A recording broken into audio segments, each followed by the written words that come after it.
How to choose which area to operate serviced accommodation or Airbnb property in. So you can do analysis paralysis with this. There's all kinds of online tools you can use. You can look at economic data, you can break it down by guest, avatar, what have you. But unless you have a very good reason not to, you should operate in an area that you know really well. You know the good areas of the town, you know the bad areas, you know the inflows of people, the transport links, etc. And that's going to make it very unlikely that you mess it up. And you should make sure the area is an hour's drive away from where you're currently living, if it's not in the same town.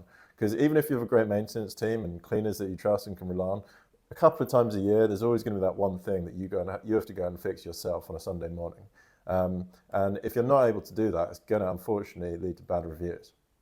Now, the question of London, I don't personally operate in London. They have a 90-day restriction. Beyond that, you're going to need to have planning permission on the property. A lot of people break this rule and they just make new Airbnb accounts every 90 days. Now, I personally prefer to operate compliantly. There's very little enforcement, so people seem to get away with this, but with all the pressure on housing, who knows, in the future, they could slap you with a 10K fine if you're not compliant. So best to avoid, in my opinion.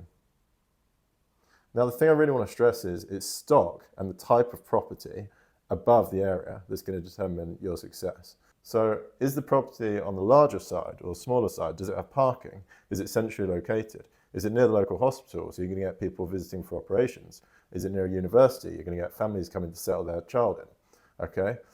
Now, there are two ways that I do like to assess demand. So number one, you can talk to Silverdor, which is a corporate provider of housing that works with landlords. And then they'll put their clients, let's say KPMG, when they have a consultant on secondment in one of those landlord properties. If you ring them up and say to them you've got 5 or 10 properties in a block in the area that you think you're going to operate in, they will give you a lot of information about demand. The other thing you can do is you can go to local hotels, talk to the receptionists, they're often very helpful, and you can even look in the car parks at night to see who's staying there during the weekend and during the week. The other thing you can do is use tools that do exist, like Airdna. They parse publicly available data from Airbnb and Booking.com typically to provide an analysis or an appraisal of how good or competitive a market is. But to be honest, you can get a lot of this information yourself and just lay out on a spreadsheet what you anticipate the demand to be for that property. So it's the 15th of January now. If I was looking at property, I would expect it already to have at least a couple of bookings for the rest of the month if it's successful. Okay, if not, occupancy is going to be pretty low. So they're my top tips. I hope that was helpful.